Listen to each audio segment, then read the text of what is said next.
দুনিয়ার বুকে যখন আত্মাকে শরীরের অন্তর্ভুক্ত করে মায়ের পেট থেকে দুনিয়ার বুকে পাঠানো হয়, তখন ওই আত্মা ততক্ষণ পর্যন্ত প্রশান্তি পায় না, ততক্ষণ পর্যন্ত শান্তি পায় না, ততক্ষণ পর্যন্ত ওই আত্মা স্থির হয় না, যতক্ষণ না সে আত্মার সাথে তার সৃষ্টিকর্তার সম্পর্ক গড়ে ওঠে। যেমন ভাবে সন্তান যদি হারিয়ে যায়, তাহলে ওই সন্তানের যতক্ষণ না পিতার সাথে সাক্ষাৎ হয়, ওই পিতার যতক্ষণ না সন্তানের সাথে সাক্ষাৎ হয়, ততক্ষণ সন্তান যেমন ছটপট করতে থাকে পিতা মাতার সাক্ষাতের জন্য, আত্মাকে যখন দুনিয়াতে পাঠানো হয় তখন আত্মাও তেমনি ছটপট করতে থাকে তার মহান রব, তার সৃষ্টিকর্তা আল্লাহ সুবহানাহু তাআলার দিকে ফিরে যাওয়ার জন্য, তার সাথে সম্পর্ক গড়ে তোলার জন্য। আপনি যতদিন আত্মাকে তার প্রতিপালক থেকে দূরে রাখবেন শয়তানের ওয়াসওয়াসায়, দুনিয়ার লোভে, ততদিন আপনি আপনার উপর জুলুম করতেছেন। এই জন্য যত গুনাহের কথা আল্লাহ সুবহানাহু তাআলা বলেছেন, সব গুনাহকে আল্লাহ জুলুম বলেছেন। রব্বি ইন্নী যালামতু নাফসি, হে আল্লাহ আমি আমার উপর জুলুম করেছি। রব্বানা যালামনা আনফুসানা, হে আল্লাহ আমি আমার উপর জুলুম করেছি, মানে আমার আত্মার উপর অত্যাচার করেছি। সে চায় তার এটাতেই শান্তি যে সে আল্লাহর ইবাদত করবে, আল্লাহর জিকির আজকার করবে, আল্লাহর তাসবিহ তাহলিল করবে। কিন্তু যখন আমি শয়তানের ওয়াসওয়াসায়, দুনিয়ার লোভে সেখান থেকে ফিরে গিয়ে গুনাহে লিপ্ত হয়েছি, তখন আমি আমার নিজের উপর অত্যাচার করেছি। আল্লাহ সুবহানাহু ওয়া তাআলা কোরআন মাজিদে বলছেন, আলা বিযিক্রিল্লাহি তাতমাইন্নুল কুলুব, দুনিয়ার মানুষ মহান আল্লাহ সুবহানাহু ওয়া তাআলার স্মরণে, আল্লাহ সুবহানাহু ওয়া তাআলার জিকিরে মানুষের আত্মা প্রশান্তি পায়, মানুষের আত্মা ঠান্ডা হয় মহান আল্লাহ সুবহানাহু ওয়া তাআলার স্মরণে।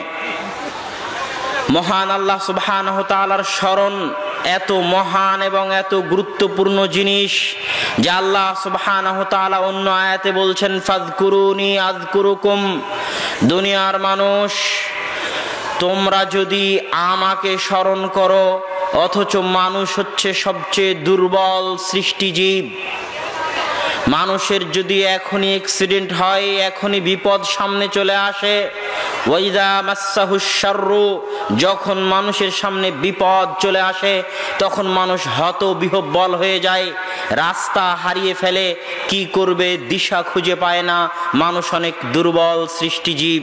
এখনই প্যারালাইজড হয়ে গেলে, এখনই হার্ট অ্যাটাক হয়ে গেলে, এখনই অ্যাক্সিডেন্ট হয়ে গেলে 2-2.5 হাত শরীরের এই মানুষের পৃথিবীতে আর কিছু করার থাকে না। সে তখন অনুভব করতে পারে সে কতটা অসহায়, সে কতটা দুর্বল, সে কতটা মুখাপেক্ষী, সে তখন অনুভব করতে পারে।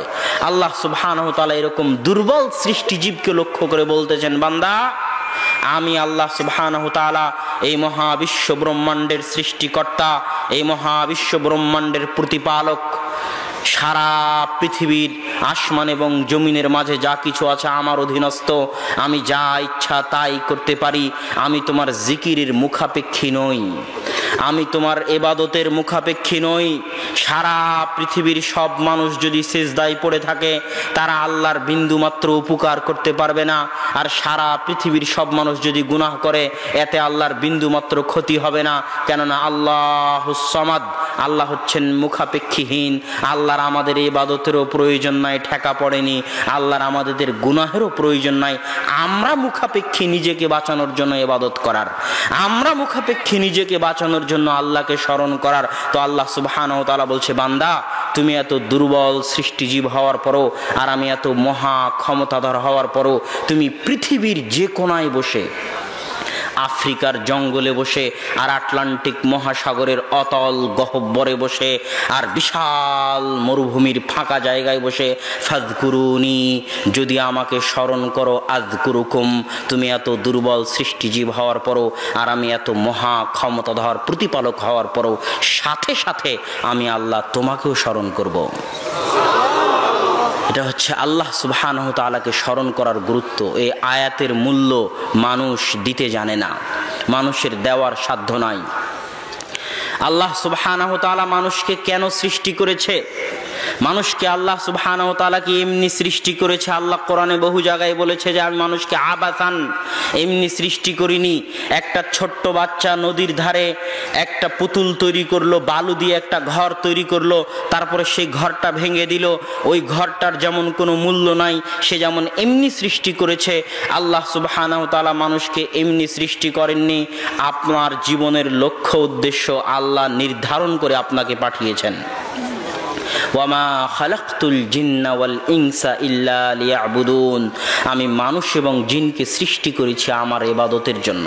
তথা আপনার সকাল থেকে সন্ধ্যা পর্যন্ত, জন্ম থেকে মৃত্যু পর্যন্ত আপনার একটাই কাজ, সেটা হচ্ছে আপনি আল্লাহর ইবাদত করবেন, আল্লাহর জিকির আজকার করবেন, আল্লাহর তাসবিহ তাহলিল করবেন। এই জন্যই আপনাকে দুনিয়াতে পাঠানো হয়েছে। তাহলে বলবেন এগুলো কাজবাজের কি হবে? বেঁচে থাকা লাগবে তাই খাওয়া লাগবে, খাওয়া লাগবে তাই ইনকাম করা লাগবে। যদি আমি ইনকাম না করি তাহলে খেতে পাবো না, খেতে না পারলে বেঁচে থাকতে পারবো না, আর বেঁচে থাকতে না পারলে আল্লাহর ইবাদত করতে পারবো না, আর বেঁচে থাকতে না পারলে আল্লাহর ইবাদত করতে পারবো না। তো আমার মূল উদ্দেশ্য হচ্ছে আমি আর আল্লাহর ইবাদত করা। আর মধ্যেখানে যে কাজ করতেছেন, ইনকাম করতেছেন, এগুলো হচ্ছে অপশনাল, বেঁচে থাকার জন্য। আমি জানি না আমি আপনাদেরকে বুঝাতে পারতেছি কিনা, আপনাদের নিকটে স্পষ্ট কিনা আমার কথা। আমার এবং আপনাকে আল্লাহ সুবহানাহু ওয়া তাআলার সৃষ্টিকর্তার পিছনে, সৃষ্টি করার পিছনে একটাই উদ্দেশ্য, যে আমরা 24 ঘন্টা আল্লাহ সুবহানাহু ওয়া তাআলাকে স্মরণ করব, তার জিকির করব, তার জন্য সালাত আদায় করব, তার ইবাদত করব। এই জন্যই আল্লাহ সৃষ্টি করেছেন। কিন্তু আল্লাহ জানেন যে আমার বান্দা এতক্ষণ, এই 24 ঘন্টা দিন রাত, জন্ম থেকে মৃত্যু পর্যন্ত আমার ইবাদত করতে পারবে না, এটা আল্লাহ জানেন। এই জন্য আল্লাহ সুবহানাহু ওয়া তাআলা বলছেন, বান্দা আমি জানি তুমি দিন রাত 24 ঘন্টা ইবাদত করতে পারবে না, আমি জানি তুমি জন্ম থেকে মৃত্যু পর্যন্ত ইবাদত করতে পারবে না। তবে একটা জিনিস জেনে রাখো, অন্তত পক্ষে কমসে কম যে কোনো মূল্যে যদি আমার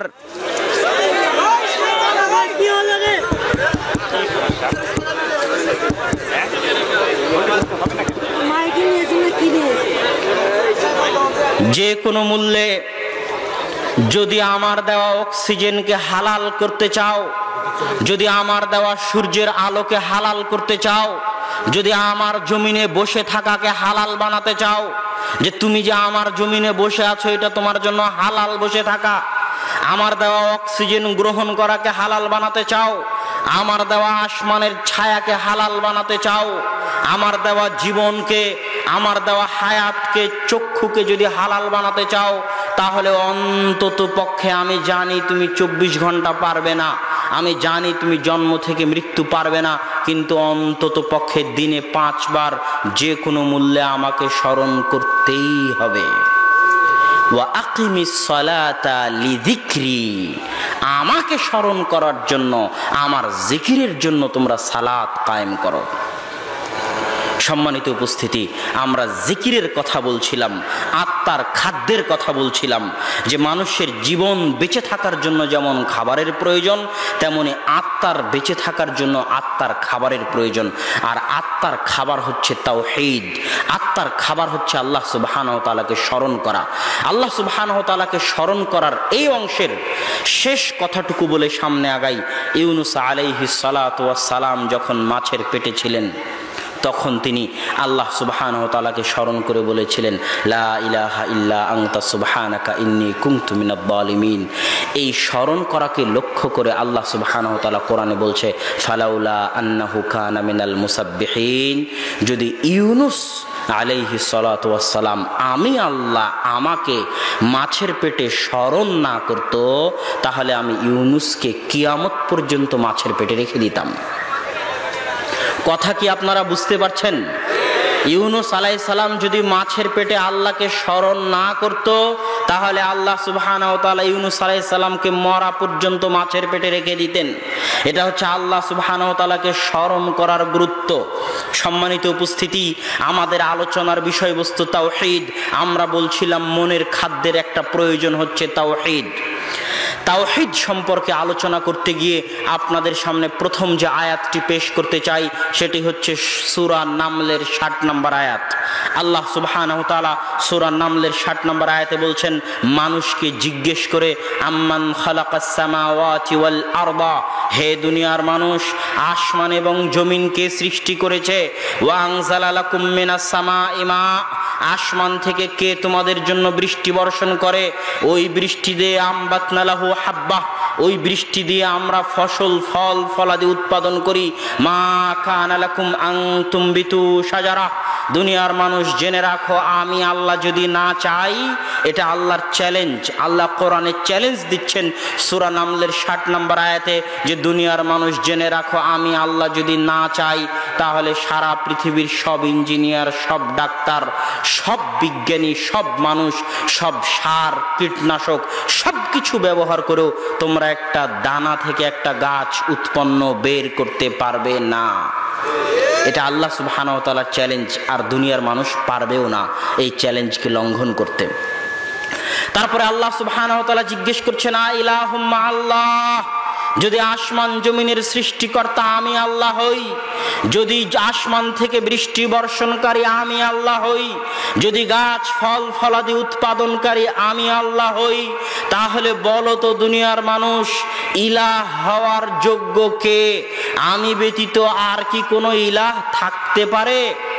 এরপরে আল্লাহ সুবহানাহু ওয়া তাআলা 61 নম্বর আয়াতে বলছেন, দুনিয়ার মানুষ, আম্মান জাআলাল আরদা কারারা, পৃথিবীকে শূন্যে কে স্থির করেছেন? আপনি শূন্যে কোনো জিনিস রাখতে পারবেন না, যা রাখা মাত্রই পড়ে যাবে। আল্লাহ সুবহানাহু ওয়া তাআলা বিশাল পৃথিবীকে শূন্যে স্থির করে রেখেছেন। আল্লাহ কোরআনে বলছেন, দুনিয়ার মানুষ বলো তো এই পৃথিবীকে শূন্যে কে স্থির করেছে? এইভাবে আল্লাহ সুবহানাহু ওয়া তাআলা বলতে থাকছেন, পৃথিবীর মধ্যে রাওয়াসিয়া, পেরেক, পাহাড়গুলোকে পেরেক স্বরূপ, পৃথিবীর ওজনের ভারসাম্য রক্ষা করার জন্য পাহাড়গুলোকে পেরেক স্বরূপ কে স্থাপন করেছে?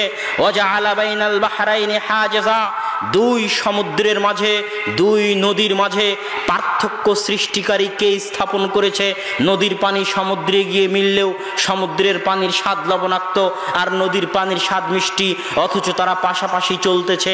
এই দুই নদী, দুই সমুদ্রের মাঝে পার্থক্য কে সৃষ্টি করে রেখেছে? আল্লাহ জানেন যে দুনিয়ার মানুষ এগুলো সব প্রশ্নের উত্তর দিবে যে আল্লাহ আপনি। আল্লাহ জানেন, এই জন্য আল্লাহ পরে বলতেছেন যে দুনিয়ার মানুষ আমি জানি এগুলো সব প্রশ্নের উত্তর তোমরা দিবে যে আল্লাহ আসমান জমিনের সৃষ্টিকর্তা আপনি। আল্লাহ সুবহানাহু ওয়া তাআলা সূরা আনকাবুতে স্পষ্ট ভাষায় বলেছে, ওয়ালা ইন সাআলতাহুম, হে আল্লাহর রাসূল আপনি যদি তাদেরকে জিজ্ঞেস করেন মান খালাকাস সামাওয়াতি ওয়াল আরদা, আসমান জমিন কে সৃষ্টি করেছে, তাহলে ইহুদি খ্রিস্টানরা এক বাক্যে বলবে যে আসমান জমিন আল্লাহ সৃষ্টি করেছে। আর এটা সত্য।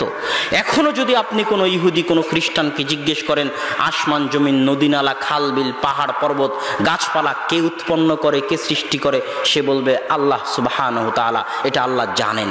জানার পরে আল্লাহ সুবহানাহু ওয়া তাআলা বলতেছেন, দুনিয়ার মানুষ সবই যখন আমি করি, আ ইলাহুম মা আল্লাহ, তাহলে বলো তো আমি ব্যতীত আর কি কেউ ইলাহ হওয়ার যোগ্য?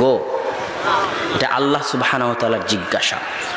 এখান থেকে আমি আপনাকে কি বলতে চাচ্ছি? এখান থেকে আমি আপনাকে বলতে চাচ্ছি, এই আয়াতের মধ্যে আল্লাহ সুবহানাহু ওয়া তাআলা পার্থক্য করে দিয়েছেন যে তাওহীদের প্রকার আছে।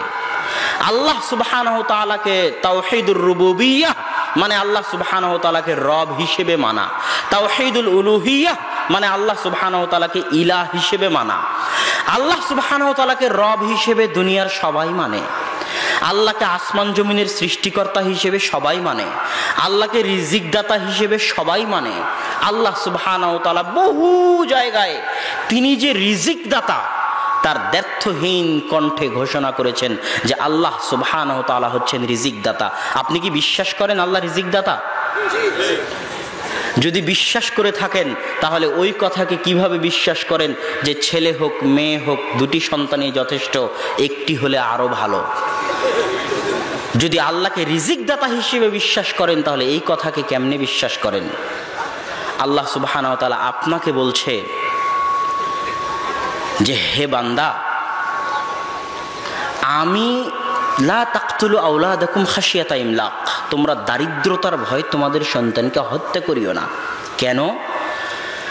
তুমি যে বলতেছ যে আমি সন্তান নিব না, এই সন্তান নিব না কথাটার যে ওজন কত কোটি মন, এটা আমার আপনার বুঝের বাহিরে, এটা আমার আপনার অনুভব শক্তির বাহিরে।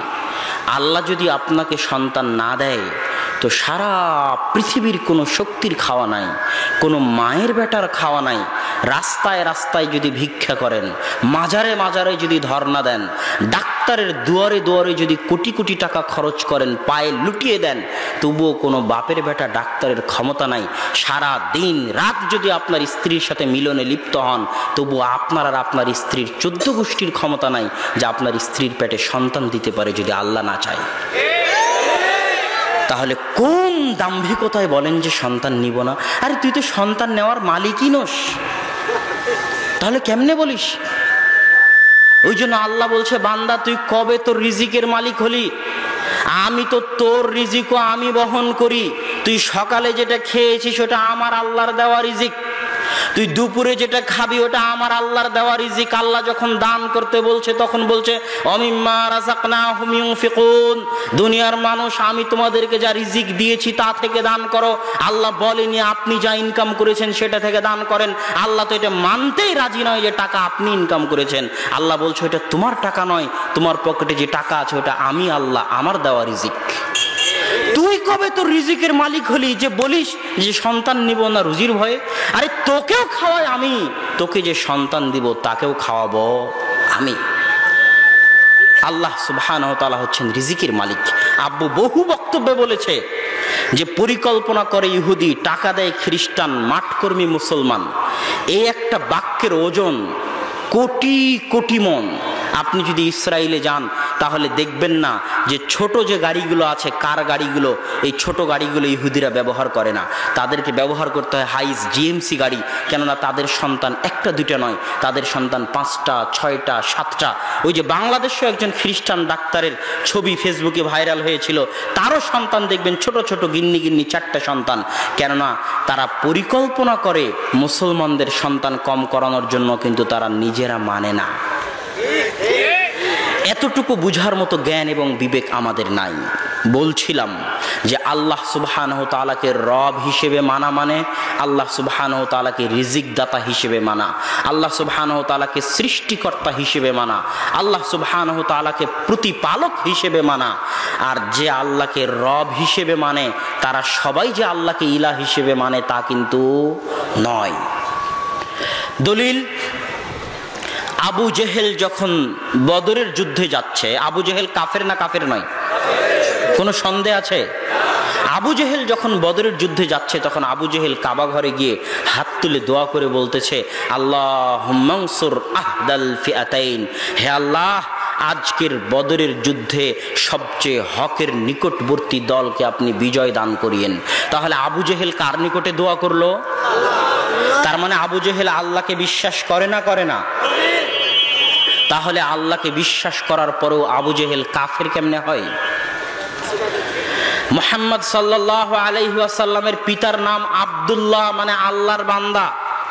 আব্দুল মুত্তালিব তার ছেলের নাম রেখেছে আব্দুল্লাহ, আল্লাহর বান্দা, মানে তারা আল্লাহর উপর বিশ্বাস স্থাপন করত। আলাম তারা কাইফা ফাআলা রাব্বুকা বিআসহাবিল ফিল, যখন আব্রাহার বাহিনী আসলো, আসহাবুল ফিলের বাহিনী, তখন আবু তালেব আল্লাহর নিকটে দোয়া করে বলেছে আল্লাহ আপনার ঘর আপনি হেফাজত করেন। আব্দুল মুত্তালিব, তার মানে আব্দুল মুত্তালিব আল্লাহর উপর বিশ্বাস করে না করে না? করে। তাহলে আল্লাহর উপর বিশ্বাস স্থাপন করার পরেও আবু জেহেল কেমনে কাফের? এখানেই লুকিয়ে আছে সব প্রশ্নের উত্তর। আল্লাহ সুবহানাহু ওয়া তাআলা যুগে যুগে যত নবী রাসূল পাঠিয়েছিলেন সব নবী রাসূলের একটাই কালেমা ছিল, সেই কালেমা কি? লা রাব্বা ইল্লাল্লাহ, আল্লাহ ব্যতীত কোনো রব নেই। এটা কি আমাদের কালেমা? আমাদের কালেমা কি? লা ইলাহা ইল্লাল্লাহ, এটা হচ্ছে আমাদের কালেমা। আল্লাহ সুবহানাহু ওয়া তাআলা কেন রবের কথা বললেন না? আল্লাহ সুবহানাহু ওয়া তাআলা কেন ইলাহের কথা বললেন? সূরা আরাফের 59 নম্বর আয়াত খুলেন, সূরা আরাফের 65 নম্বর আয়াত খুলেন। আল্লাহ নবীদের নাম ধরে ধরে বলছে, লাকাদ আরসালনা নূহান ইলা কওমি, আমি নূহকে পাঠিয়েছিলাম তার জাতির নিকটে। নূহের একটাই দাওয়াত ছিল, উবুদুল্লাহ মা লাকুম মিন ইলাহিন গায়রুহ, আল্লাহর ইবাদত করো, আল্লাহ ব্যতীত কোনো ইলাহ নেই। আমি কাকে পাঠিয়েছিলাম?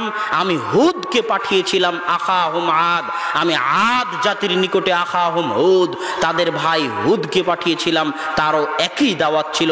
এইভাবে আল্লাহ সুবহানাহু ওয়া তাআলা সকল নবীর নাম নিয়ে বলছেন। আমি সামুদ জাতির নিকটে সালেহ আলাইহিস সালাতু ওয়াস সালামকে পাঠিয়েছিলাম, আমি মাদাইন জাতির নিকটে শুআয়ব আলাইহিস সালাতু ওয়াস সালামকে পাঠিয়েছিলাম। সূরা আরাফে 1 সিরিয়ালে 59 থেকে নিয়ে 85 নম্বর আয়াত পর্যন্ত সব নবীর নাম নিয়ে নিয়ে বলছেন যে তাদের একটাই দাওয়াত ছিল, মা লাকুম মিন ইলাহিন গায়রুহ, দুনিয়ার মানুষ আল্লাহ ব্যতীত তোমাদের কোনো ইলাহ নেই।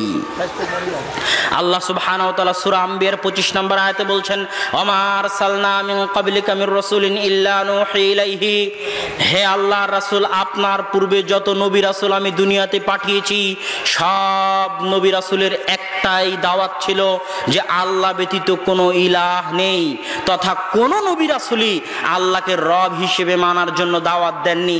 কেননা প্রত্যেক যুগে যত কাফের সম্প্রদায় ছিল তারা সবাই আল্লাহকে রব হিসেবে মানত। একমাত্র নাস্তিকরা ছাড়া আজকের পৃথিবীতেও ইহুদি, খ্রিস্টান, বৌদ্ধ, হিন্দু সকল ধর্মের মানুষ আল্লাহ সুবহানাহু ওয়া তাআলাকে রব হিসেবে মানে, কিন্তু ইলাহ হিসেবে মানে না। এখনো কি আপনি বুঝতে পেরেছেন রব এবং ইলাহের পার্থক্য কি? এখনো বুঝেননি? আর একটু শোনেন, আল্লাহ সুবহানাহু ওয়া তাআলা সূরা ইউসুফের 106 নম্বর আয়াতে বলছেন আশ্চর্যজনক কথা, ওয়ামা ইউমিনু আকসারুহুম বিল্লাহ ইল্লা ওয়া হুম মুশরিকুন, দুনিয়ার অধিকাংশ মানুষ আমি আল্লাহ আমার প্রতি ঈমান আনয়ন করার পরেও মুশরিক। দুনিয়ার অধিকাংশ মানুষ আমি আল্লাহ আমাকে আমার প্রতি বিশ্বাস স্থাপন করার পরেও মুশরিক। এই কথা আল্লাহ সুবহানাহু ওয়া তাআলা বলছেন, আর এটা বাস্তব। এখনো বাংলাদেশের 80 থেকে 90% মানুষ আল্লাহকে রব হিসেবে মানে ঠিকই, কিন্তু আল্লাহকে ইলাহ হিসেবে মানে না। তারা ঈমান আনয়ন করার পরেও মুশরিক। সম্মানিত উপস্থিতি, রব শব্দের শাব্দিক অর্থ হচ্ছে তারবিয়া, লালন পালন করা। মা যেমন সন্তানকে কোলে পিঠে লালন পালন করে, আল্লাহ তেমনি আপনাকে সূর্যের আলো, অক্সিজেনের বাতাস, খাবার, রূহ, আত্মা, সার্বিক কিছু দিয়ে আল্লাহ আপনাকে লালন পালন করে। এই জন্য আল্লাহ রব। আল্লাহ সুবহানাহু ওয়া তাআলা রব্বুল আলামিন, আলহামদুলিল্লাহি রব্বিল আলামিন, মানে আসমান জমিন, ইহজগৎ, পরকাল এবং তার মাঝে যা কিছু আছে সকলের রব হচ্ছেন আল্লাহ। ইহুদিরও রবকে, নাস্তিককে খাওয়ায় কে? যে আল্লাহকে গালি দেয় ওকেও খাওয়ায় কে? আল্লাহ হচ্ছেন রব্বুল আলামিন। এই জন্য যত দোয়া শুরু হয়েছে সব দোয়াতে আল্লাহ সুবহানাহু ওয়া তাআলা রব দিয়ে শুরু করেছেন। রব্বানা আতিনা ফিদ দুনিয়া হাসানাতাও ওয়া ফিল আখিরাতি হাসানা ওয়া কিনা আযাবান নার, রব দিয়ে শুরু করেছেন। রব্বির হামহুমা কামা রব্বায়ানি সগীরা, রব্বি জিদনি ইলমা, রব্বানা যালামনা আনফুসানা ওয়া ইল্লাম তাগফির লানা ওয়া তারহামনা লানাকুনান্না মিনাল খাসিরিন। এটা হচ্ছে রব। ইহুদিরও রব, খ্রিস্টানেরও রব, যে নামাজ পড়ে না তারও রব, যে আল্লাহকে গালি দেয় তারও রব, সকলের রব, সকলের প্রতিপালক, সকলের পালনকর্তা, সকলের রিজিক দাতা, আসমান এবং জমিন এবং তার মাঝে যা কিছু আছে সেটা হচ্ছেন রব্বুল আলামিন, আল্লাহ সুবহানাহু ওয়া তাআলা। কিন্তু তিনি সকলের ইলাহ নন। কেন? সবাই আল্লাহকে ইলাহ হিসেবে মানে না। এই জায়গাতেই আল্লাহ সুবহানাহু ওয়া তাআলার কষ্ট। এই জন্য যুগে যুগে তিনি রাসূল পাঠিয়েছেন যে মানুষ আমাকে রব হিসেবে মানে তো ঠিকই, কিন্তু ইলাহ হিসেবে আমাকে মানে না। রাসূলরা তোমরা যাও মানুষকে একটু এটা শিখাও যে যিনি রব একমাত্র তিনি ইলাহ, যিনি খাওয়ায় একমাত্র ইবাদত পাওয়ার যোগ্য তিনি, যিনি রিজিক দাতা একমাত্র সিজদা পাওয়ার যোগ্য তিনি। ইলাহ শব্দের শাব্দিক অর্থ হচ্ছে আলিহা ইয়া আলাহু, বিপদে আপদে পড়ে মানুষ যার দিকে ফিরে যায় তাকে বলে ইলাহ। দুঃখ কষ্টে পড়ে মানুষ যার নিকটে আশ্রয় খুঁজতে চায় তাকে বলে ইলাহ। অথই সমুদ্রে যখন মানুষ হাবুডুবু খায়, একটা নাস্তিকের বাচ্চাও যদি অথই সমুদ্রে পড়ে হাবুডুবু খায়, বাঁচার কোনো উপায় না থাকে, তাহলে তখনও সে একজনের নিকটে ফিরে যেতে চায়, যার নিকটে আশ্রয় খুঁজে পেতে চায়। ওই আশ্রয় খুঁজে পাওয়া সত্তার নামই হচ্ছে ইলাহ। সম্মানিত উপস্থিতি, রব এক জিনিস, ইলাহ এক জিনিস। রব আমি এবং আপনি, সারা পৃথিবীর 80-90% মানুষ আল্লাহকে রব হিসেবে মানতে রাজি, ইলাহ হিসেবে মানে না কেন? কি করে? যখন সন্তানের প্রয়োজন হয় তখন চলে যায় শাহজালালের মাজারে, শাহ মখদুমের মাজারে, মানে সে আল্লাহকে রব হিসেবে মানে ঠিকই, আল্লাহকে ইলাহ হিসেবে মানে না। হাতে গলায় তাবিজ ঝুলিয়ে রেখেছে, সে আল্লাহকে রব হিসেবে মানে ঠিকই, কিন্তু আল্লাহকে ইলাহ হিসেবে মানে না।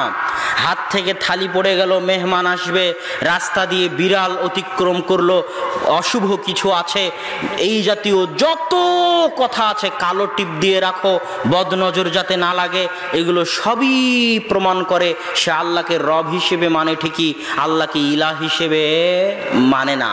জিনের ভয়ে, শয়তানের ভয়ে, উমুকের ভয়ে, তুমুকের ভয়ে যারা তাবিজ কবজের নিকটে আশ্রয় নেয়, যারা জাদু মন্ত্রের আশ্রয় নেয়, যারা মানুষের নিকটে গিয়ে হাত দেখায়, ভাগ্য পরীক্ষা করে, টিভিতে রাশি দেখে, পেপার পত্রিকায় রাশি দেখে, ভবিষ্যৎ পরীক্ষা করে, ফুটবল বিশ্বকাপের সময়, ক্রিকেট বিশ্বকাপের সময় বিভিন্ন অক্টোপাস, বিভিন্ন উট, তাদের ভবিষ্যৎবাণীর প্রতি যদি বিন্দু মাত্র সরিষার দানা পরিমাণ বিশ্বাস স্থাপন করে, তাহলে সে আল্লাহকে রব হিসেবে মানে ঠিকই, আল্লাহ সুবহানাহু ওয়া তাআলাকে ইলাহ হিসেবে মানে না। আল্লাহ সুবহানাহু ওয়া তাআলাকে ইলাহ হিসেবে মানা মানে কি? আল্লাহ সুবহানাহু ওয়া তাআলা চাইলে বলতে পারতেন যে আন্নাল্লাহা ইলাহ, নিশ্চয় আল্লাহ হচ্ছেন ইলাহ। আল্লাহ চাইলে বলতে পারতেন আল্লাহু ইলাহ, আল্লাহ হচ্ছেন ইলাহ। এই দুটো বাক্যই আরবিতে শুদ্ধ, এই দুটো বাক্যের মধ্যে আরবি গ্রামারগত কোনো ভুল নাই, অথচ দুটো বাক্য ছোট। আল্লাহ চাইলে এতটুকুই বলতে পারতেন, আমরা সাক্ষ্য দিতাম এভাবে যে আশহাদু আন্নাল্লাহা ইলাহ, আমি সাক্ষ্য দিচ্ছি যে আল্লাহ হচ্ছেন ইলাহ, বা এভাবে বলতাম আশহাদু আল্লাহু ইলাহ, আমি সাক্ষ্য দিচ্ছি যে আল্লাহ হচ্ছেন ইলাহ। কিন্তু আল্লাহ এভাবে শিখাননি, আল্লাহ বাক্য বড় করে দিয়ে বলছেন লা ইলাহা ইল্লাল্লাহ। এই বড় বাক্যের পিছনে রহস্য আছে, এই বাক্যের ওজন এত, এই বাক্যের ওজন এত যে সারা পৃথিবীর সকল বাতিল শক্তিকে পরাস্ত করার জন্য এই এক কালেমাতুত তাওহীদ যথেষ্ট। যদি মুসলমান এই কালেমাতুত তাওহীদকে অনুভব করতে পারে, বুঝতে পারে, তাহলে যথেষ্ট। এই লা ইলাহা ইল্লাল্লাহ উদযাপন করতাম যদি এটা বলার সুযোগ থাকতো যে আল্লাহ হচ্ছেন ইলাহ। যখন আল্লাহ বললেন লা ইলাহা ইল্লাল্লাহ, তার মানে হচ্ছে দুনিয়ার মানুষ লা ইলাহা, নেই কোনো ইলাহ, মানে যত জনকে তুমি ইলাহের সম্মান দিতে চাও, ইলাহের মর্যাদা দিতে চাও, সে যেই হোক, সে কবর হোক, মাজার হোক, পূজা হোক, তাবিজ হোক, কবজ হোক, দিবস হোক, দিন হোক, স্থান হোক, জায়গা হোক, কাল হোক, যা কিছু হোক, যাদেরকে তুমি ইলাহের সরিষার দানা পরিমাণ মর্যাদা দিতে চাও, এটাও কিন্তু অনুভব করতে হবে। শিরকের এর মধ্যেই শিরক চলে আসবে। সরিষার দানা পরিমাণ মর্যাদা যদি তুমি ইলাহের মর্যাদা থেকে, ইলাহের হক থেকে, ইলাহের একটা হক আছে, ইলাহের একটা অধিকার আছে, ইলাহ তোমার রব, তিনি তোমাকে খাওয়ায়, তোমাকে পান করে, তার একটা অধিকার আছে, তুমি তার অধিকার থেকে, তার হক থেকে, তার মর্যাদা থেকে সরিষার দানা পরিমাণ যে কাউকে দেও, তাদেরকে আগে লাথি দিয়ে, পা দিয়ে ভেঙ্গে পিষে দাও। এর মানে হলো লা ইলাহা ইল্লাল্লাহ। ইলাহের যত অধিকার, হক, মর্যাদা, সম্মান যা কিছু আছে, তা একমাত্র পাওয়ার অধিকার কে রাখে? আল্লাহ সুবহানাহু ওয়া তাআলা। যখনই আপনি ইলাহের হক থেকে, ইলাহের মর্যাদা থেকে চুল পরিমাণ অন্য কাউকে দিবেন, তখন আপনি ইলাহের হককে শেয়ার করলেন। কি করলেন? শেয়ার করা বুঝেন তো, ভাগ করা বুঝেন তো? ওটেরই আরবি হচ্ছে শিরক করা। ওটেরই আরবি কি? শিরক করা। শিরক মানে শেয়ার করা, শিরক মানে ভাগ করা। ইলাহের যা মর্যাদা আছে, ইলাহের যা হক আছে, ইলাহের যা অধিকার আছে, ওখান থেকে চুল পরিমাণ অধিকার, সরিষার দানা পরিমাণ সম্মান যদি আপনি অন্য কারোর সাথে শেয়ার করেন, তাহলে আপনি শিরক করলেন।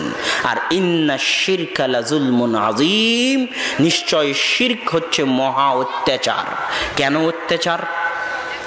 আপনার স্ত্রীকে খাওয়ান আপনি, আপনার স্ত্রীকে পরান আপনি, আপনার স্ত্রী যে ছাদের নিচে থাকে ওই ছাদ বানিয়েছেন আপনি, যে মাটির উপর থাকে ওই মাটি টাকা দিয়ে কিনেছেন আপনি।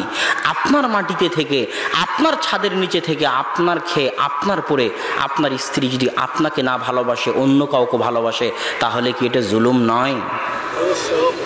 এটা যদি জুলুম হয়, তাহলে যিনি আপনার সৃষ্টিকর্তা, যিনি আপনার পালনকর্তা, যিনি আপনার জীবন মৃত্যুর মালিক, যিনি আপনার সকল কিছুর মালিক, আপনার রুজি রুটির মালিক, আপনার হায়াতের মালিক, মৌতের মালিক, যার জমিনে আপনি চলেন, যার আসমানের ছায়ায় আপনি চলেন, যার অক্সিজেন আপনি গ্রহণ করেন, যার সূর্যের বাতাস আপনি ভক্ষণ করেন, যার দেওয়া চোখ আপনি ব্যবহার করেন, যার দেওয়া হাত আপনি ব্যবহার করেন, যার দেওয়া মাথা, মেধা, ব্রেন আপনি ব্যবহার করেন, ওই আল্লাহর যদি কারো সাথে শরীক করেন, ওই আল্লাহর খেয়ে, ওই আল্লাহর পরে সিজদা যদি অন্য কোথাও গিয়ে করেন, আল্লাহর সামনে যদি সিজদা করার আপনার ভাগ্য না হয়, ওই হাত যদি অন্য কারো সামনে পাতেন, আল্লাহর সামনে হাত পাতার ভাগ্য যদি আপনার না হয়, তাহলে আপনার চাইতে বড় অত্যাচারী আর কেউ আছে? আর আপনি কার উপর অত্যাচার করতেছেন? সামান্য ক্ষুদ্র সৃষ্টিজীব হয়ে মহাবিশ্বের মহাপরাক্রমশালী আল্লাহ সুবহানাহু ওয়া তাআলার অধিকার নিয়ে ছিনিমিনি খেলতেছেন, আল্লাহর হক, আল্লাহর মর্যাদা নিয়ে ছিনিমিনি খেলতেছেন, আল্লাহর উপর জুলুম করতেছেন। এই জন্য সব কিছু আল্লাহ বরদাস্ত করলেও শিরিক বরদাস্ত করবেন না।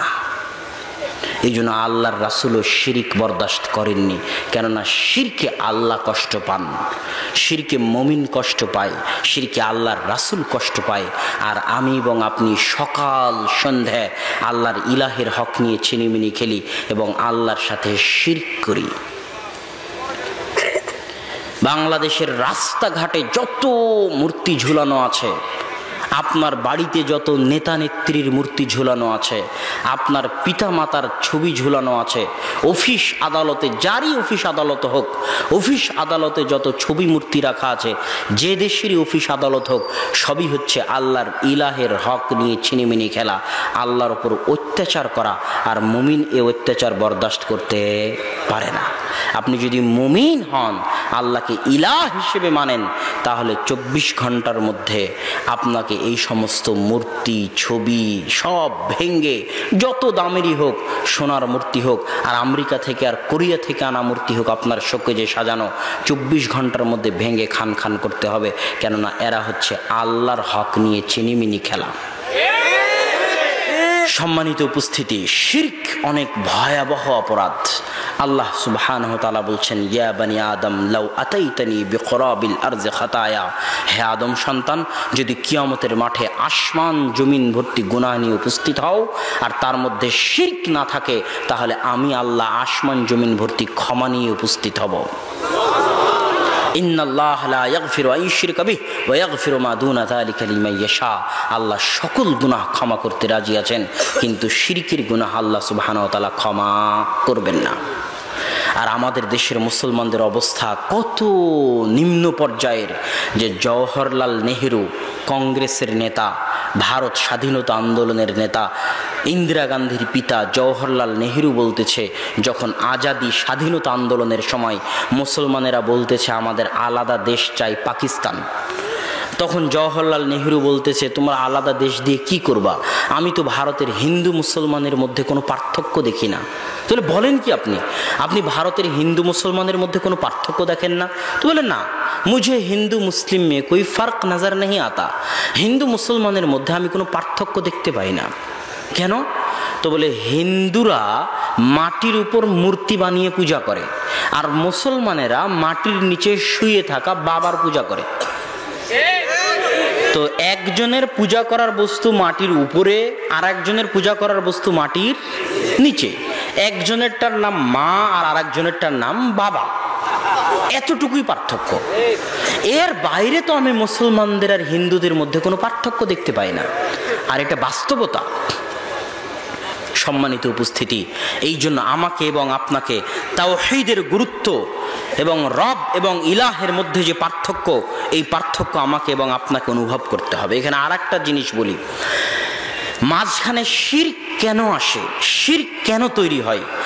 শিরক যারা তৈরি করে তাদের সবচেয়ে বড় মাধ্যম হচ্ছে, তারা বলে শিরক এবং বেদাত দুটেই, সমাজে যত শিরক আর বেদাত প্রচলিত আছে তার একটা মূল কারণ হচ্ছে হুজুররাও বলে, পীরেরাও বলে, হিন্দু ব্রাহ্মণরাও বলে, খ্রিস্টান পাদ্রীরাও বলে, সিনাগগ ইহুদিদের রাব্বিরাও বলে, আরে তুমি অনেক গুনাহগার, তুমি কি আর ডাইরেক্ট আল্লাহর সাথে কথা বলতে পারো? তুমি কি আর ডাইরেক্ট আল্লাহর কাছে চাইতে পারো? আল্লাহর কাছে কিছু বলতে হলে মাধ্যম লাগবে, আল্লাহর কাছে কিছু বলতে হলে লিংক লাগবে। প্রধানমন্ত্রী হাসিনার সাথে কি ডাইরেক্ট যোগাযোগ করা যায়? মাধ্যম ধরা লাগে, ওয়াস্তা ধরা লাগে। এই জন্য আপনাদের এলাকায় দেখবেন যে হুজুরকে ডেকে নিয়ে আসা হবে দোয়া করানোর জন্য, আছে না নাই? জানাজার সালাত শেষ হয়ে যাবে, তারপরে কবরে গিয়ে যদি হুজুর দোয়া না করে তাহলে বলবে যে হুজুর ভালো না, হুজুর দোয়া করলো না। না এরকম আপনাদের এলাকায়? তো আমি আসতেছি লিংক ভাইয়ার কথায়, এখানে একটা কথা বলে নেই দোয়া সম্পর্কে, যে দোয়া করার সবচেয়ে বড় মাধ্যম হচ্ছে সালাত। রাসূল সাল্লাল্লাহু আলাইহি ওয়াসাল্লাম যখনই বিপদে পড়তেন তখনই বাদারা ইলা সালাহ, সালাতে দাঁড়িয়ে যেতেন। কিসের জন্য? দোয়া করার জন্য। সারা আলাইহা সালাতু ওয়াস সালাম যখন জালেম বাদশার কবলে বিপদে পড়লেন তখন উদ্ধারের জন্য সালাতে দাঁড়িয়ে গেলেন।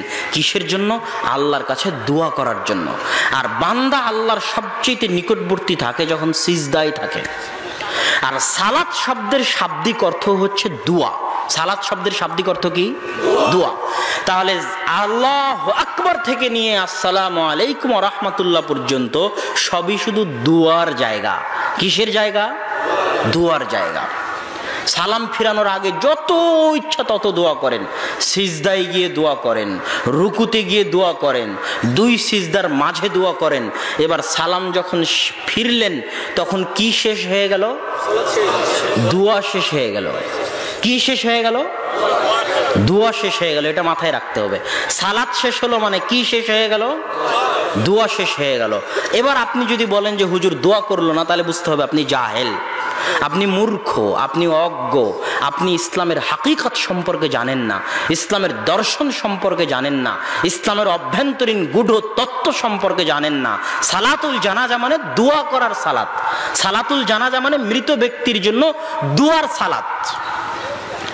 ওই সালাতুল জানাজায় আল্লাহু আকবার তাকবীর দিয়ে সূরা ফাতিহা, দ্বিতীয় তাকবীর দিয়ে দরুদ শরীফ, তৃতীয় তাকবীর দিয়ে যে দোয়া আল্লাহ এবং আল্লাহর রাসূল শিখিয়ে দিয়েছে, আল্লাহুম্মা গফির লাহু ওয়ারহামহু ওয়াফু আনহু, আল্লাহুম্মা গফির লিহাইয়িনা ওয়া মাইয়িতিনা ওয়া শাহিদিনা ওয়া গায়বিনা। সারা দুনিয়ার সব হুজুর যারা কবরের পাশে গিয়ে দাঁড়িয়ে আপনার পিতার জন্য দোয়া করে দিবে, কেননা লিংক লাগবে। আপনি তো আর দোয়া করতে পারেন না, আল্লাহ তো পর, আল্লাহ তো আর আপনার নয়। আল্লাহর কাছে চাইতে হলে ভায়া লাগবে, মাধ্যম লাগবে, এই জন্য হুজুরকে ধরে নিয়ে এসেছেন। তো সারা পৃথিবীর সব হুজুর মিলে যত দোয়া করবে, আল্লাহর রাসূল এই দুটো দোয়াই যা শিখিয়ে দিয়েছে তার সরিষা সমপরিমাণও দোয়া করতে পারবে না। তো এই জানাজার সালাত দেওয়াই হয়েছে দোয়ার জন্য। জানাজার সালাতে আসসালামু আলাইকুম বলা হলো মানে কি শেষ হয়ে গেল? দোয়া শেষ হয়ে গেল। যত হাদিসের গ্রন্থ আছে, সুনানে আবু দাউদ, নাসাই, তিরমিজি, বুখারী, সালাম ফিরানোর পরে কি পড়তে হবে খুলে দেখেন।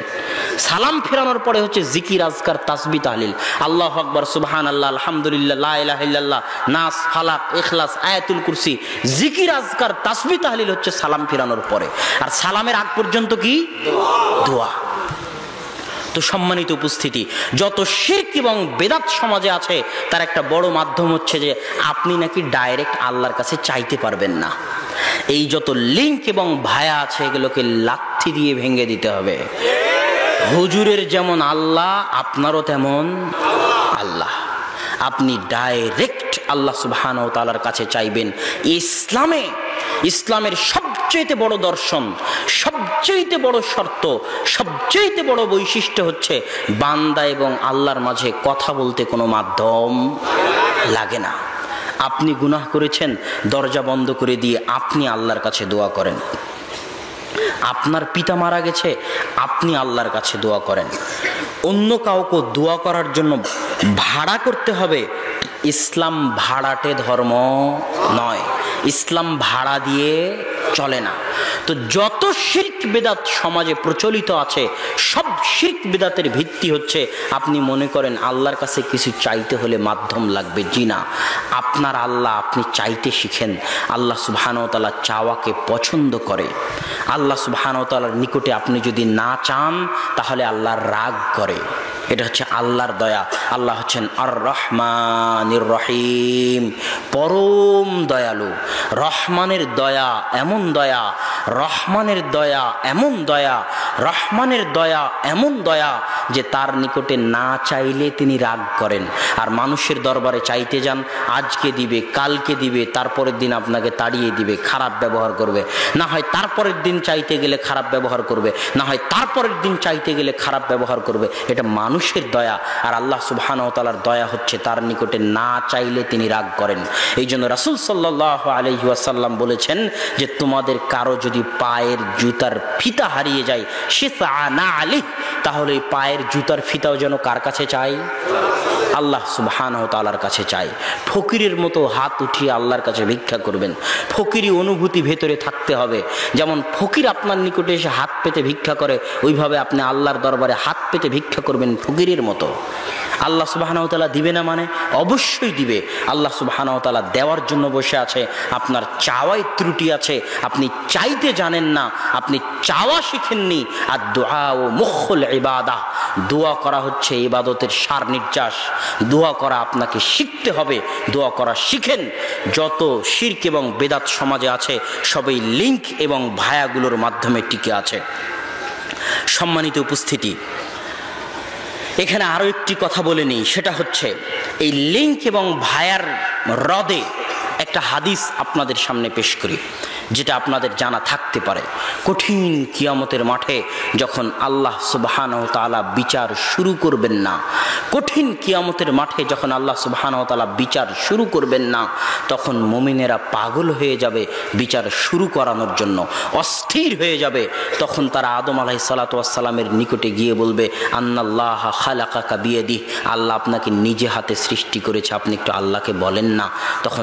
তখন আদম আলাইহিস সালাম বলবেন যে আজকে আমার প্রতিপালক আমার ওপর এত রাগান্বিত, লাম ইয়াগযাব, এত রাগান্বিত আগেও কোনোদিন হননি, পরেও কোনোদিন হননি, আমি আল্লাহর সামনে গিয়ে কথা বলতে পারবো না। আল্লাহ সুবহানাহু ওয়া তাআলার গায়রাত আছে, আত্মমর্যাদা আছে। আল্লাহ সুবহানাহু ওয়া তাআলার গায়রাত, আত্মসম্মান বোধ আছে, যে আত্মসম্মান বোধে তার নবীরা তার সামনে কথা বলতে ভয় পাচ্ছেন, তার নবীরা তার সামনে কথা বলতে চাচ্ছেন না। মুসা আলাইহিস সালাম কথা বলবেন না, ঈসা আলাইহিস সালাম কথা বলবেন না, নূহ আলাইহিস সালাম কথা বলবেন না। এবার মুহাম্মদ সাল্লাল্লাহু আলাইহি ওয়াসাল্লাম যখন কথা বলতে যাবেন, তখন তিনি কথা বলতে গিয়ে কি সরাসরি কথা শুরু করবেন? না, তখন তিনি সরাসরি সিজদায় পড়ে যাবেন। এটা আল্লাহর হায়বাত, এটা আল্লাহ সুবহানাহু ওয়া তাআলার আত্মমর্যাদা, যেটা তার নবীরা জানে, যে আল্লাহকে চিনে সে অনুভব করতে পারবে যে হায়বাত কাকে বলে, এই আত্মমর্যাদা বোধ কাকে বলে।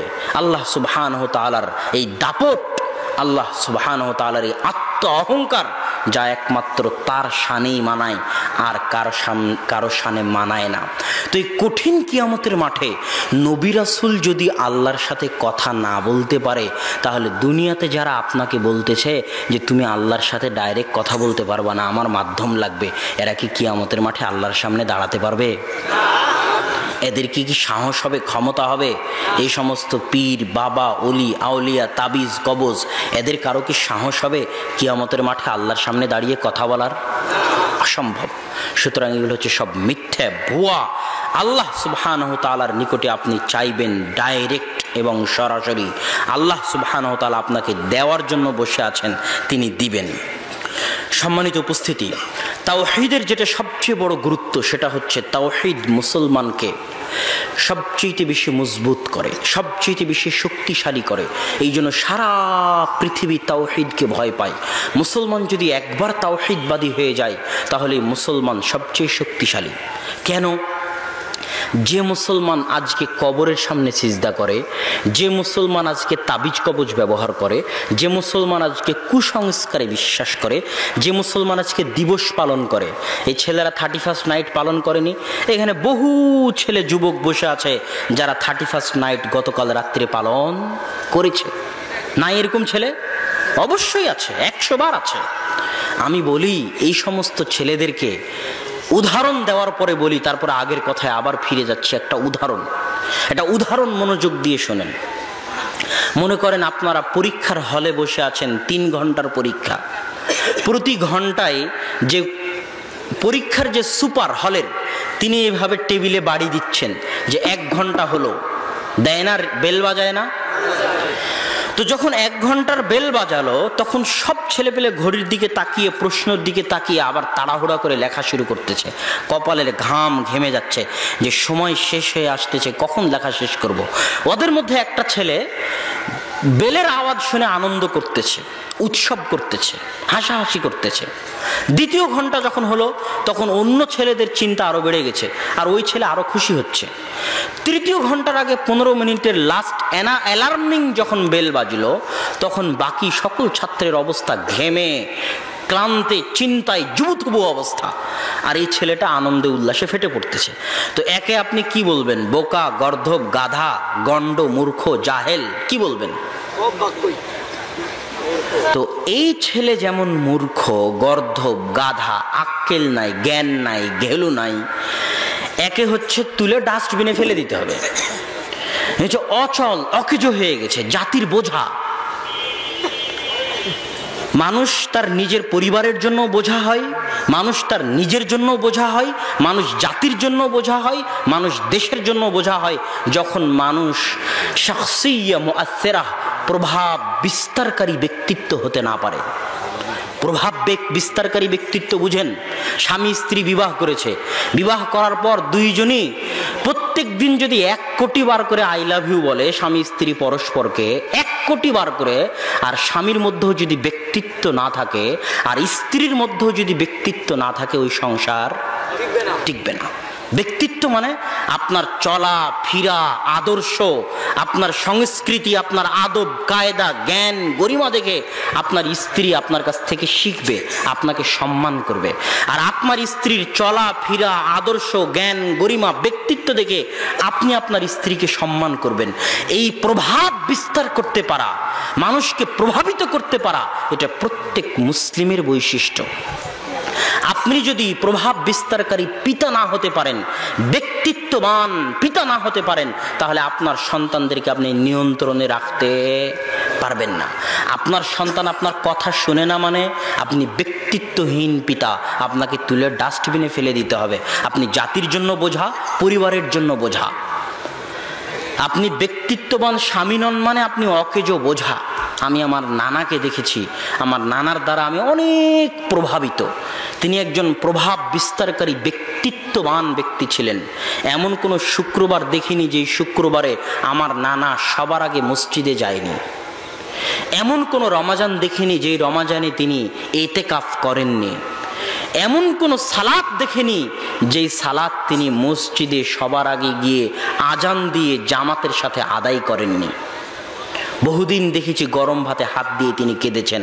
তো আমি তার দ্বারা প্রভাবিত, মানে তিনি একজন ব্যক্তিত্ববান আদর্শবান মুসলিম। আর এই যে যুবক যে স্রোতের গায়ে গা ভাসিয়ে দিয়েছে, স্রোত বলতেছে 31st নাইট করতে হবে, যুগ বলতেছে 31st নাইট করতে হবে, তাই সেও 31st নাইট করেছে। তো ওই সমুদ্রে, নদীতে, আপনাদের এলাকায় নদী আছে না? ওই নদীতে পানা ভাসে না, খড়কুটো ভাসে না, ফেনা ভাসে না? ওই পানা, খড়কুটো, ফেনার যেমন কোনো মূল্য নাই, এই যুবকের তেমন কোনো মূল্য নাই। কেন? তার জীবন শেষ হয়ে যাচ্ছে। আল্লাহ তাকে একটা নির্দিষ্ট জীবন দিয়ে পৃথিবীতে পাঠিয়েছে। আপনাকে যদি বলি আপনার বাড়ি কোথায়, যুবককে বলতেছি, কেননা কথা এখন যুবকের সাথে। তো যুবক যদি বলে যে আমার বাড়ি নবাবগঞ্জ, দিনাজপুর, তাহলে উত্তর ভুল হবে। যুবকের বাড়ি কোথায়?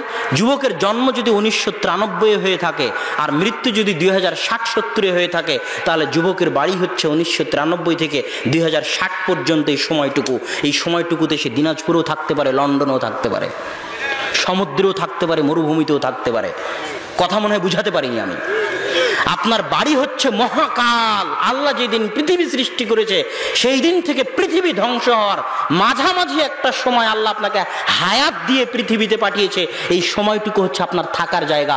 এই সময় যেই দিন শেষ হয়ে যাবে আপনিও সেই দিন শেষ হয়ে যাবেন। এই সময়টুকুর মধ্যে আপনি বগুড়াতেও থাকতে পারেন, লন্ডনেও থাকতে পারেন, দিনাজপুরেও থাকতে পারেন। কোনো স্থানের সাথে আপনার বাড়ির সম্পর্ক নয়, সময়ের সাথে আপনার বাড়ির সম্পর্ক, সময়ের সাথে আপনার থাকার সম্পর্ক। একটা করে বছর যাচ্ছে মানে ওই একটা করে সময় শেষ হচ্ছে, আপনি মৃত্যুর দিকে এগিয়ে যাচ্ছেন। পরীক্ষার হলে বসে থাকা যুবক যেমন পরীক্ষার সময় শেষ হওয়া দেখে আনন্দ করে, ওই যুবক যেমন বোকা, ওই যুবক যেমন গর্ধব, ওই যুবক যেমন গাধা, ঘেলুহীন, ডাস্টবিনে ফেলে দেওয়ার যোগ্য। যারা 31st নাইট পালন করে, এখানে যত যুবক উপস্থিত আছে তাদের সকলকে লক্ষ্য করে বলতেছি, তারা যদি 31st নাইট পালন করে থাকে তাহলে তারা ওই পরীক্ষার হলে বসে থাকা ছেলের চাইতেও বোকা, ওই পরীক্ষার হলে বসে থাকা ছেলের চাইতেও গাধা, গর্ধব, মূর্খ, ঘেলুহীন। এদের থাকার জায়গা ডাস্টবিন। এরা সমাজে আর থাকতে পাওয়ার মতো যোগ্যতা এদের মাঝে নাই। এই জন্যই আব্দুর রাজ্জাক বিন ইউসুফ বহু বক্তব্যে বলেছে যে যুবক, তোমাকে তোমার মাস্টারকে যে ডক্টরেট ডিগ্রি পাশ করেছে অক্সফোর্ড থেকে, তাকে যদি জাহেল মূর্খ প্রমাণ করতে না পারি তাহলে জাতির সামনে বক্তব্য দিব না। আর এই যে আমি জাহেল মূর্খ প্রমাণ করে দিলাম যে সে কেন জাহেল, যে 31st নাইট পালন করে সে কেন মূর্খ। সম্মানিত উপস্থিতি, অতএব যুবক সমাজ সহ সকলের উদ্দেশ্যে বলতে চাই যে আল্লাহ সুবহানাহু ওয়া তাআলা আমাদেরকে যেন তাওহীদের আলোচনার মধ্যে যে বিষয়টা আনতে চাচ্ছিলাম, যে তাওহীদ আমাদেরকে ব্যক্তিত্ববান করে, মজবুত করে। কেন? যে মুসলমান কবরে পূজা করে, যে মুসলমান 31st নাইটকে সম্মান করে, যে মুসলমান বিভিন্ন দিবসকে সম্মান করে, যে মুসলমান জিন শয়তানের ভয়ে তাবিজ কবজ ব্যবহার করে, ওই মুসলমান একদিন আমেরিকা ইসরায়েলেরও গোলামি করবে। যে আল্লাহর সামনে ছাড়া অন্য কারোর সামনে মাথা নত করে, সে একদিন বাতিল শক্তির সামনেও মাথা নত করবে। আর যারা এগুলোকে চায় না, 4 পয়সা দাম দেয় না, তাদেরকে যদি পারমাণবিক বম দিয়েও হত্যা করে দেন, তবুও তাদের আদর্শকে আপনি নষ্ট করতে পারবেন না। এটা হচ্ছে ইসলামের আদর্শিক বিজয়। এই জন্য ইব্রাহিম আলাইহিস সালাম একাই তাওহীদপন্থী, আর আল্লাহ ইব্রাহিম আলাইহিস সালামকে বলেছে তুমি মিল্লাত, তুমি একাই হওয়ার পরও তুমি একটা জাতির সমান। এটা হচ্ছে তাওহীদের গুরুত্ব। তাওহীদ যেই দিন মুসলমান বুঝে নিবে, সেই দিন মুসলমান, এক তাওহীদপন্থী মুসলমান সারা পৃথিবীর সব পারমাণবিক বমের চেয়ে শক্তিশালী হয়ে যাবে। তাওহীদ যেই দিন মুসলমান বুঝে নিবে। অতএব দেশ জাতি সকলের প্রতি এই সংক্ষিপ্ত আলোচনার মধ্যে আমি এতটুকুই অনুরোধ করতে চাইব যে আসুন আমরা তাওহীদের চর্চা করি, তাওহীদ বুঝি। তাওহীদের শেষ প্রকারের উপর সংক্ষিপ্ত কথা বলে আমার বক্তব্য শেষ করব। তাওহীদের শেষ প্রকার হচ্ছে তাওহীদুল আসমা ওয়াস সিফাত। প্রথম প্রকার আল্লাহকে রব হিসেবে মানা, ওটার ব্যাখ্যা চলে গেছে। আল্লাহকে ইলাহ হিসেবে মানা, ওটার ব্যাখ্যাও হয়ে গেল। সবাই রব হিসেবে মানে, কিন্তু সবাই ইলাহ হিসেবে মানে না। এবার আসমা ও সিফাত কেন লাগবে? আল্লাহ যে কে এটা তো আপনাকে চিনতে হবে। আপনি কি আল্লাহকে চিনেন? আপনি কি আল্লাহকে জানেন? আপনি কি আপনার সৃষ্টিকর্তা সম্পর্কে কোনোদিন পড়েছেন? আপনার সৃষ্টিকর্তা সম্পর্কে কোনোদিন কি জানার চেষ্টা করেছেন? আপনার সৃষ্টিকর্তা কে, কে তিনি, তার পরিচয় কি, এটা যদি আপনি জানতে চান তাহলে আসমা ওয়া সিফাত, আল্লাহর নাম আছে, আল্লাহর গুণাবলী আছে, সেগুলো আপনাকে পড়তে হবে এবং জানতে হবে। নাম এবং গুণাবলীর গুরুত্ব সম্পর্কে 2-1টা আয়াত এবং হাদিস বলে আজকের বক্তব্যের এখানেই ইতি টানবো ইনশাআল্লাহুল আজিজ। আয়াতুল কুরসি সম্পর্কে রাসূল সাল্লাল্লাহু আলাইহি ওয়াসাল্লাম বলছে, মান ক্বারা আয়াতুল কুরসি দুবুরা কুল্লি সালাতিন, কেউ যদি আয়াতুল কুরসি পাঠ করে 5 ওয়াক্ত সালাতের পরে, লা ইয়ামনাহু মিন দুখুলিল জান্নাহ ইল্লাল মাউত, তাহলে জান্নাতে যেতে তাকে কিছুই বাধা দিবে না, তার মৃত্যু ছাড়া। সে মরলেই জান্নাতে যাবে, সে মরলেই জান্নাতে যাবে। এই আয়াতুল কুরসির মধ্যে কি আছে প্রথম থেকে নিয়ে শেষ পর্যন্ত পড়ে দেখেন তো। আয়াতুল কুরসির মধ্যে কি আছে? সালাত সিয়ামের কথা নাই, হজ জাকাতের কথা নাই, পরকালের কথা নাই, জান্নাত জাহান্নামের কথা নাই। শুরু থেকে শেষ পর্যন্ত শুধুই শুধু আল্লাহ সুবহানাহু ওয়া তাআলার নাম, তার পরিচয়, তার গুণাবলী আছে।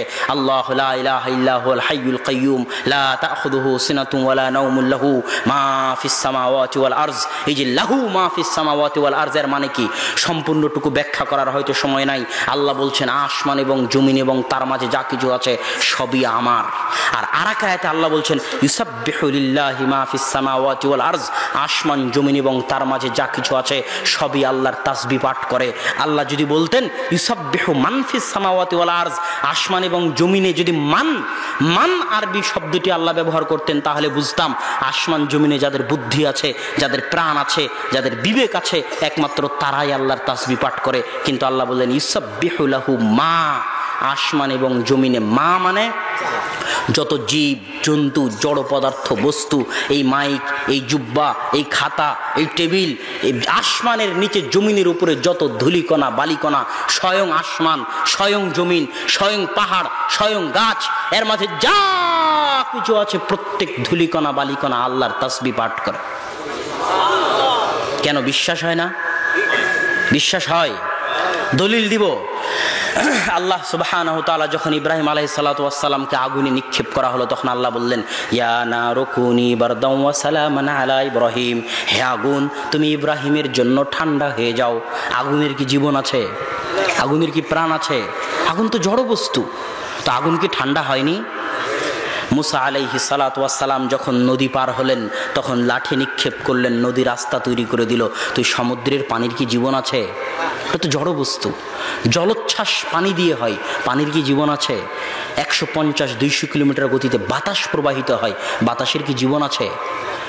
8 রিখটার স্কেলে 9 রিখটার স্কেলে জমিন কেঁপে ওঠে, মাটি কেঁপে ওঠে, মাটির কি জীবন আছে? এই মেঘ আওয়াজ করে, এই মেঘ বৃষ্টি আকারে ছড়িয়ে বেড়ায়, এগুলোর কি জীবন আছে? তাহলে এই মেঘ, এই বাতাস, এই পানি, এই জমিন সবই আল্লাহ সুবহানাহু ওয়া তাআলার কথা শুনে। তার অগণিত অহরহ দলিল আছে। এই জন্য রাসূল সাল্লাল্লাহু আলাইহি ওয়াসাল্লাম শিখিয়ে দিয়েছেন সুবহানাল্লাযী সাখখারা লানা হাদা। যখন আপনি কোনো গাড়িতে উঠবেন তখন আপনি এই দোয়া পড়বেন, এটা আল্লাহ রাসূল শিখিয়ে দিয়েছে, এটা তাসবিহ। এই দোয়ার মধ্যে কি আছে? যে আমি যে গাড়িতে উঠলাম ওই আল্লাহর পবিত্রতা বর্ণনা করতেছি যিনি এই গাড়িকে আমার অধীনস্থ করে দিয়েছেন। ওই আল্লাহর পবিত্রতা বর্ণনা করতেছি যিনি এই গাড়িকে আমার অধীনস্থ করে দিয়েছেন। তো যখন উট ছিল, ঘোড়া ছিল, তখন না হয় বিষয়টা বুঝতে পারতাম। এখন বিমান, প্লেন, গাড়ি, এটা আবার আল্লাহর অধীনস্থ কেমনে? জি, আসমান এবং জমিন এবং তার মাঝে যা কিছু আছে প্রত্যেক ধূলিকণা বালিকণাও আল্লাহর তাসবিহ পাঠ করে। আপনি যে মাইক্রোতে উঠছেন ওই মাইক্রোটাও আল্লাহর তাসবিহ পাঠ করে, যে বিমানে উঠছেন ওই বিমানটাও আল্লাহর তাসবিহ পাঠ করে। এই জন্য এই দোয়া আপনাকে পড়তে হবে। এই বিমান, এই গাড়িকে আল্লাহ আমার অধীনস্থ করে দিয়েছেন। আল্লাহ যদি চান তাহলে যে কোনো মুহূর্তে যে কোনো জড় বস্তু, জড় পদার্থের মাধ্যমে আল্লাহ আপনাকে হেফাজত করবেন। ওয়া হুয়া আলা কুল্লি শাইইন কাদির। আর আল্লাহ হচ্ছেন সকল কিছুর উপর ক্ষমতাবান। তো সম্মানিত উপস্থিতি, আল্লাহর পরিচয় যদি জানতে চান আল্লাহ কে, তাহলে তার নাম এবং গুণাবলী আপনাকে পড়তে হবে। নাম এবং গুণাবলীর একটা পাবেন আয়াতুল কুরসিতে, এই জন্য আয়াতুল কুরসির এত মহত্ব। আর একটা পাবেন সূরাতুল ইখলাসে। আল্লাহ রাসূল বলছেন কেউ যদি সূরাতুল ইখলাস একবার পড়ে তাআদিলু সুলুসাল কোরআন, তাহলে সে যেন কোরআনের 3 ভাগের 1 ভাগ পড়লো। মানে কেউ যদি সূরা ইখলাস 3 বার পড়ে তাহলে সে যেন সম্পূর্ণ কোরআন একবার পাঠ করলো। কেন এত মহত্ব সূরাতুল ইখলাসের? সূরাতুল ইখলাসে কিছু নয়, শুরু থেকে শেষ পর্যন্ত শুধু আল্লাহর মহত্ব, আল্লাহর বড়ত্ব বর্ণনা করা আছে, যে আল্লাহ কে, আল্লাহর পরিচয় বর্ণনা করা আছে। আল্লাহ সুবহানাহু ওয়া তাআলা পবিত্র কোরআনে বলেছেন ওয়ালিল্লাহিল আসমাউল হুসনা ফাদউহু 99 আসমা। আল্লাহ সুবহানাহু ওয়া তাআলার 99টা নাম আছে। মান আহসাহা দাখালাল জান্নাহ। কেউ যদি আল্লাহর 99টা নাম আয়ত্ত করে নেয় দাখালাল জান্নাহ, সে জান্নাতে চলে যাবে। সম্মানিত উপস্থিতি, এগুলো প্রত্যেকটা আয়াত এবং হাদিসের ব্যাখ্যা আছে। আমি আপনাকে এতটুকুই বুঝাতে চাইলাম তাওহীদের আলোচনায়, যে আল্লাহর পরিচয় জানতে চাইলে আল্লাহর নাম এবং গুণাবলী সম্পর্কে আপনাকে জানতে হবে এবং পড়তে হবে। 2, আল্লাহ সুবহানাহু ওয়া তাআলাকে রব হিসেবে মানতে হবে। 3, যিনি রব একমাত্র তিনি আপনার। আপনি যদি একটাও সিজদা করেন সারা জীবনে, একটা সিজদা যদি করেন সারা জীবনে, তো ওই একটা সিজদা পাওয়ার হক আপনার রব আল্লাহ রাখে, যিনি আপনার ইলাহ। আপনি যদি একটা চুলো আল্লাহর রাস্তায় দান করেন তো ওই একটা চুলো পাওয়ার হক রাখেন আপনার ইলাহ, কোনো মাজার, কোনো দরবার শরীফ নয়। এই জন্য কিয়ামতের মাঠে ইনশাআল্লাহু 99 সিজিল্লান একজন ব্যক্তিকে ডাকা হবে আলা রুউসিল খালায়েক, সকল মানুষের মাঝে তার জন্য 99টা ফাইল। সেই ফাইল অডিও ফাইলও হতে পারে, ভিডিও ফাইলও হতে পারে, লিখিত খাতাও হতে পারে। তার সামনে খোলা হবে, তার সামনে পেশ করা হবে, তাকে বলা হবে দেখো তো এগুলো সব তুমি করেছো কিনা। তখন সে অস্বীকার করতে পারবে না, সব গুনাহের লিস্ট সে অস্বীকার করতে পারবে না। তখন আল্লাহ সুবহানাহু ওয়া তাআলা হালিন দেখ ওজর, তোমার কি কোনো ওজর আছে পেশ করতে পারো? সে কোনো ওজরও পেশ করতে পারবে না। তখন আল্লাহ সুবহানাহু ওয়া তাআলা বলবেন তোমার কি কোনো নেকি আছে যেটা পেশ করতে পারো? তখন সে কোনো নেকিও পেশ করতে পারবে না, তার কোনো নেকিও নাই। তখন আল্লাহ বলেন ইনদানা লাকা বেতাকা, আমাদের নিকটে তোমার একটা বেতাকা কার্ড আছে, একটা নেকি আছে, যে নেকিটা আজকে তোমার জন্য পেশ করবে। সেটা কি? সেটা হচ্ছে তাওহীদ। তুমি হয়তো গুনাহ করেছো ঠিকই, গুনাহ করেছো হয়তো ঠিকই, কিন্তু তুমি কোনোদিন আল্লাহ ব্যতীত অন্যের সামনে মাথা নত করনি। যারা বিনা হিসাবে যে 70,000 মানুষ জান্নাতে যাবে, তাদের যে বৈশিষ্ট্য আল্লাহ রাসূল হাদিসে বলেছে লা ইয়াতাতায়্যারুন, তারা কোনো তিয়ারার মধ্যে যাবে না। এই যে আল্লাহ রাসূল সাল্লাল্লাহু আলাইহি সাল্লাম তাদের যে বৈশিষ্ট্যটা বলেছে, এই বৈশিষ্ট্যর সারমর্ম হচ্ছে পৃথিবীতে যারা সর্বোচ্চ পর্যায়ের তাওহীদপন্থী হবে, পৃথিবীতে যারা সর্বোচ্চ স্তরের তাওহীদপন্থী হবে, তারা বিনা হিসাবে জান্নাতে যাবে। যে 70,000 মানুষকে আল্লাহ সুবহানাহু ওয়া তাআলা বিনা হিসাবে জান্নাতে দিবেন, তারা আসলে সর্বোচ্চ পর্যায়ের তাওহীদপন্থী মানুষ। তারা কোনোদিন আল্লাহ ব্যতীত কোনো কুলক্ষণ গ্রহণ করেনি, তারা কোনোদিন তাবিজও ব্যবহার করেনি, তারা কোনোদিন জিনের কাছেও যায়নি, তারা কোনোদিন শয়তানের আশ্রয়ও নেয়নি, তারা কোনোদিন মানুষের আশ্রয়, মানুষের ইবাদত করাও কিন্তু শিরক। যেমন মানুষের ইবাদত আপনি কিভাবে করবেন?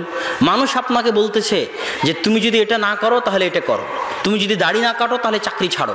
তখন আপনি মানুষের ভয়ে দাড়ি পরিত্যাগ করে দিলেন, তাই নয় কি?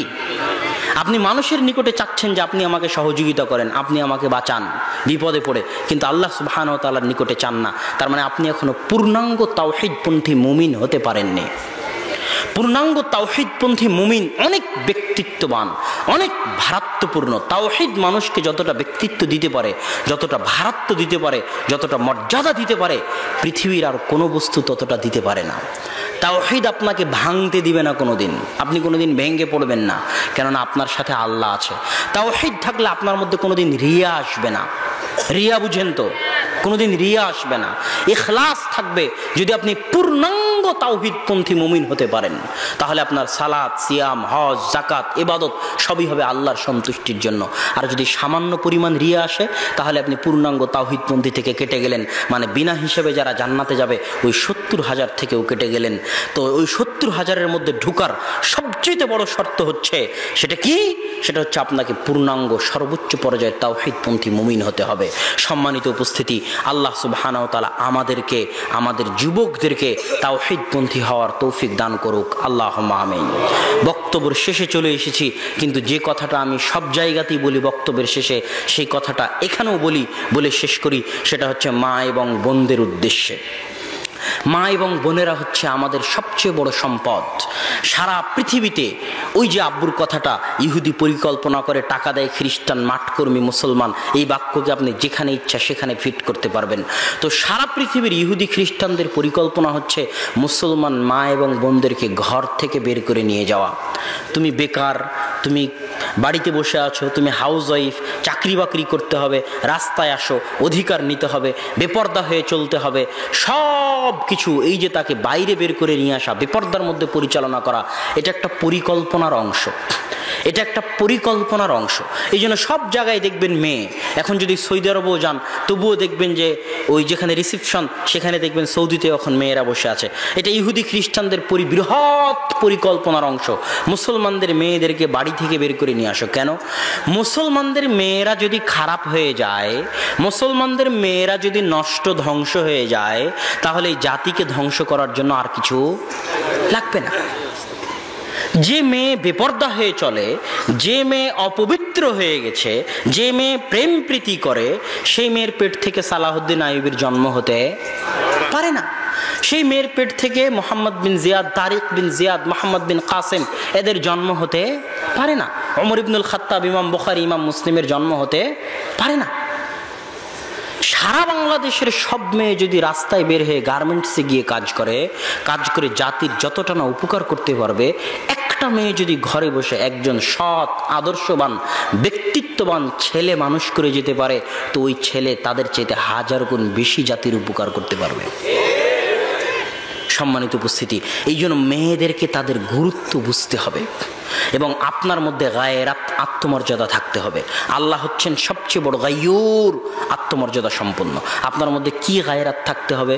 শুকুরকে দেখবেন যে শুকুর আর এক শুকুরের পিছন থেকে চেটে তার গু চাটে এবং খায়, কেন? শুকুরের মধ্যে গায়রাত নাই। এই জন্য শুকুরের গোস্ত যারা খায়, শুকুরের চর্বি যারা খায়, তাদের মধ্যে আত্মমর্যাদা বোধ নাই।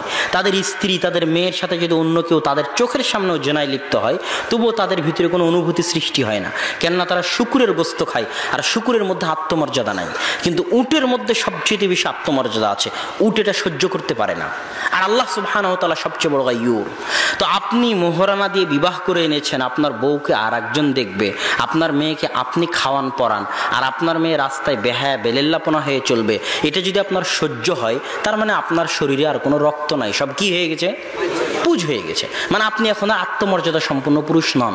এই জন্য আল্লাহ রাসূল আপনার ক্ষেত্রেই বলেছে, লা ইয়াদখুলুল জান্নাতা দায়ুস, দায়ুস জান্নাতে যাবে না। দায়ুস মানে কি? যার আত্মমর্যাদা নাই, দিয়াসা, যার মধ্যে দিয়াসা আছে। শুকুরের মধ্যে সবচেয়ে বেশি দিয়াসা আছে, আত্মমর্যাদা নাই, আত্মসম্মান বোধ নাই, যার তার সাথে গিয়ে মিলে, যার তার সাথে গিয়ে দেখা করে। তো আপনার মধ্যে আত্মমর্যাদা বোধ আনতে হবে। আপনার ছেলে, আপনার মেয়ে, আপনার স্ত্রী, তাদের সম্পর্কে আপনার মধ্যে আত্মসম্মান বোধ থাকতে হবে।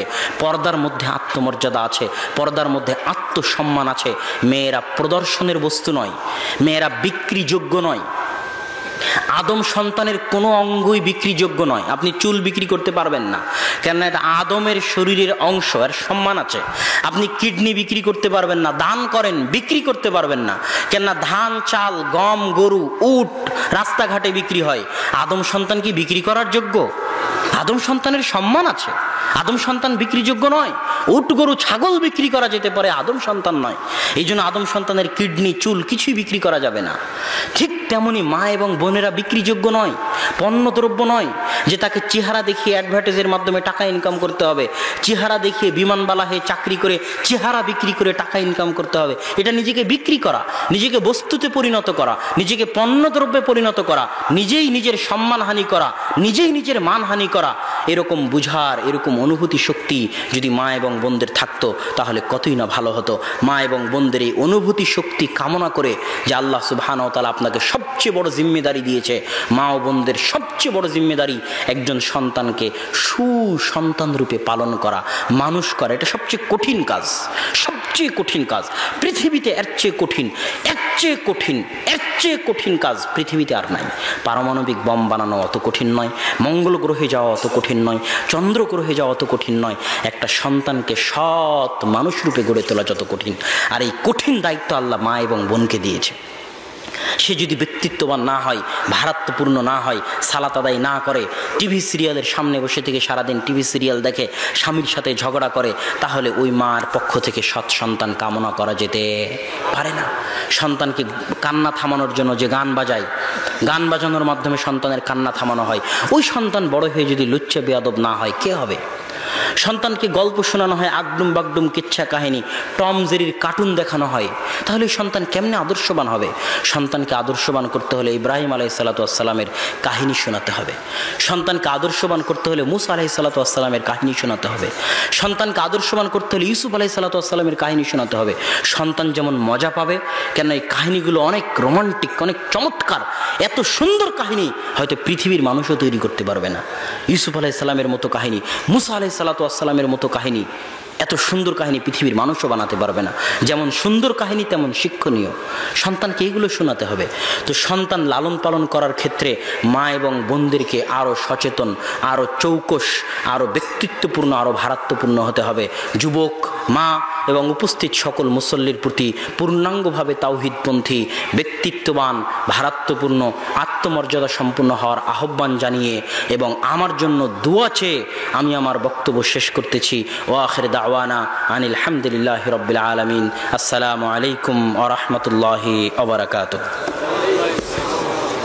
আলহামদুলিল্লাহ। আব্দুল্লাহ বিন আব্দুল